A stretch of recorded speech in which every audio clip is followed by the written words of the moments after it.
I'm called Stephanie. I'm now 22 years old, nearly 23. I've only been supporting Sophie for a year, so for us it's not been that long, but it's been quite a crazy year.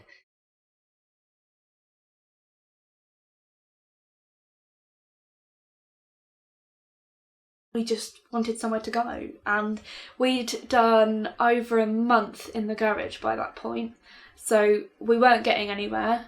We weren't on the housing list. You've either got to be in this terrible, terrible dire situation, or you've got to be okay.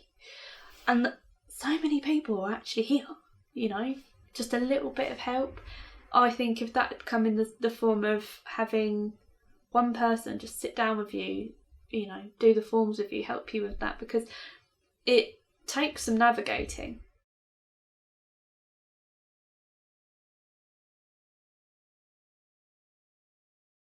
I only withdrew from my university course around June when I got around to it, but I was at university before. I'm lucky because I'm one of those people who's like, well, I've got to do this, so everything else has got to take the back burner. But it does affect everything, and especially if people don't really understand. People didn't understand that. You would say, I can't come out, I can't go to the cinema because of my budget.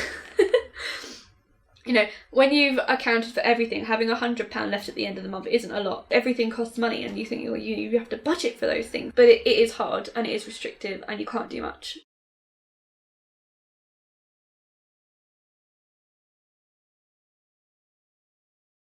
I didn't have anybody sit down with me and go through the medications with me.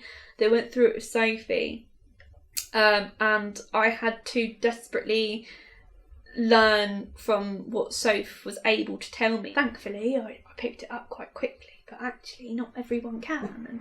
And if we got you the little booklet and showed you how much medication she was on, it's quite terrifying.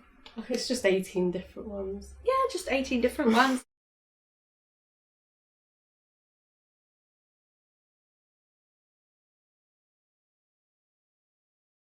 Having somebody there to go, are you managing all right? You know, is there any more support you need? Can we do anything? Because you don't really get that in a caring capacity. If I was to struggle actually caring for Sophie, I'd have no idea who I'd have gone to. I'd have no idea where I would have started, and you just feel like I know I would have felt like an absolute failure. If you have a situation as desperate as what we were in that first month, definitely was hard. I could have quite easily gone, I can't do this. It's too much. And then what would have happened? You know, who would have stepped in?